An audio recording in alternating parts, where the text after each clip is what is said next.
2024 का लोकसभा चुनाव और विपक्ष अपनी तरीके से इस चुनाव की तैयारियों में जुट गया है। एक तरफ राहुल गांधी है। राहुल गांधी यात्रा के जरिए लगातार कांग्रेस पार्टी के पक्ष में अपने पक्ष में माहौल बनाने की कोशिश कर रहे हैं। दूसरी तरफ विपक्ष के अन्य नेता अखिलेश यादव, मायावती, ममता बनर्जी, केजरीवाल, तमाम दूसरे नेता वो भी अपने अपने तरीके से 2024 के चुनाव की तैयारी में जुट गए। आज बहन कुमारी मायावती का जन्मदिन था। उनको जन्मदिन की ढेरों मुबारकबाद। आज जन्मदिन के इस मौके पर उन्होंने कुछ एक ऐलान किए और उसमें कहा, एक ऐलान जो बड़ा ऐलान जिस पर चर्चा हो रही है, 2024 का जो बड़ा चुनाव है, लोकसभा का चुनाव, वो ईवीएम से नहीं होना चाहिए। यह मायावती जी ने कहा और कई सारी बातें उन्होंने कही अपने जन्मदिन के मौके पर, वो भी मैं आपको बताऊंगा। लेकिन ईवीएम को लेकर के उन्होंने क्या कहा है, पहले जरा उस पर बात करते हैं। उसके बाद में किस तरह से 2024 का चुनाव प्रधानमंत्री नरेंद्र मोदी पूरी की पूरी भाजपा आरएसएस के साथ के लिए इस बार वो नहीं होने वाला है जो 2014 में हुआ, तो जो 2019 के अंदर हुआ। विपक्ष एक साल अभी पहले से ही पूरी तरह से 2024 के लिए संखनाद करता हुआ नजर आ रहा है। अब देखिए मायावती जी ने आज क्या कहा है। मायावती जी ने कहा कि भारत विश्व का सबसे बड़ा लोकतंत्र है। यहां की चुनाव प्रणाली व प्रक्रिया भी पूरी तरह से पाक साफ, ईमानदार व आशंका मुक्त होनी चाहिए। इसलिए देश में ईवीएम, इलेक्ट्रॉनिक वोटिंग मशीन के जरिए चुनाव कराने को लेकर के यहां की जनता में किस्म किस्म की आशंकाओं को दूर करने व खत्म करने के लिए आगे यहां पर सभी छोटे बड़े चुनावों को पूरी तरह से पहले की तरह से सीधे बैलेट पेपर से ही कराए जाएं। चुनाव आयोग और केंद्र सरकार से भी यह पुरजोर मांग है। मायावती जी की तरफ से कहा गया कि जिस तरह से पहले होता था चुनाव, उसी तरह से होना चाहिए, बैलेट पेपर से चुनाव होना चाहिए। और न केवल बड़ा चुनाव यानी लोकसभा का चुनाव वो बैलेट पेपर से हो, बल्कि सारे चुनाव, चाहे विधानसभा की बात हो चाहे लोकसभा की बात हो, सारे के सारे चुनाव जो है वो ईवीएम से होने चाहिए। हालांकि ईवीएम से चुनाव होते ही लोगों में आशंकाएं काफी बढ़ने लगी है। यूपी में सन 2007 में हुए विधानसभा व आम चुनाव में बहुमत प्राप्त करने के बावजूद बीएसपी तथा अन्य पार्टियों की भी इस बारे में शंकाओं को समुचित समाधान नहीं हो पाया। यह मामला माननीय सुप्रीम कोर्ट तक ले जाया गया, जिसके बावजूद काफी आनाकानी करने के बाद में भी केंद्र सरकार ने वीपैट लाना स्वीकार किया, किंतु उससे शंकाओं का समाधान पूरी तरह से नहीं हो पाया, क्योंकि ईवीएम से वोटों का मिलान वीपैट से नहीं कराया जाता है।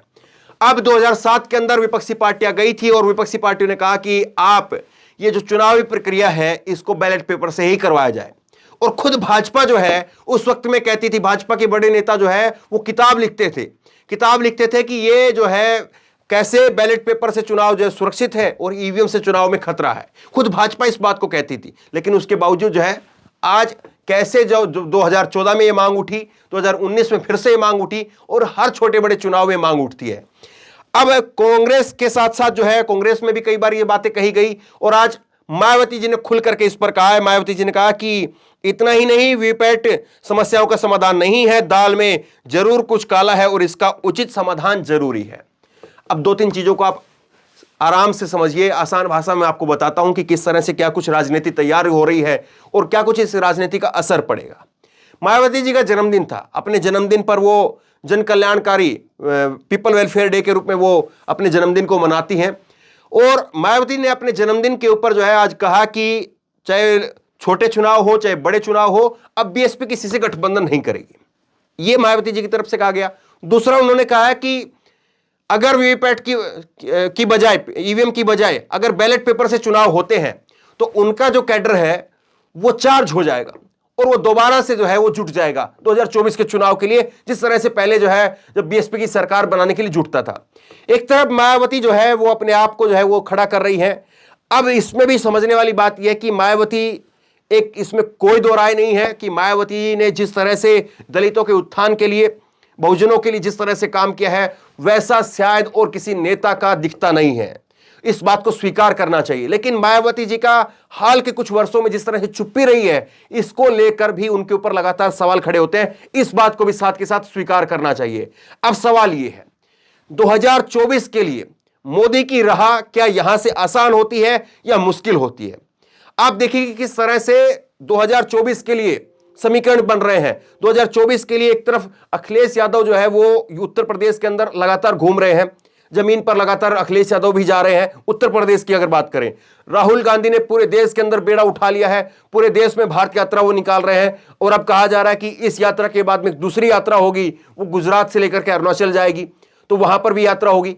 तो सवाल यह है कि किस तरह से 2019 के अंदर जो विपक्ष लगातार एक ठंडा या एक तरह से सोया हुआ दिखाई देता था, वो विपक्ष अब जाग रहा है, तो वो जागता हुआ विपक्ष भाजपा के लिए कितनी मुसीबत खड़ी कर पाएगा। वो विपक्ष क्या वाकई इतनी ताकत पैदा कर पाएगा या लोगों के अंदर इतना करंट पैदा कर पाएगा कि नरेंद्र मोदी की सरकार को 2024 के अंदर जो है वो हराया जा सके। क्योंकि एक सवाल समझने वाला यह भी है कि जितना विपक्षी पार्टियां मोदी सरकार की पोल खोलने का काम करेगी, उतना ही जो एक हवा भर करके गुब्बारा जो है तैयार किया गया है उसमें उतने ही छेद होंगे, और जितने ज्यादा छेद होंगे उसकी हवा उतनी जल्दी निकलेगी।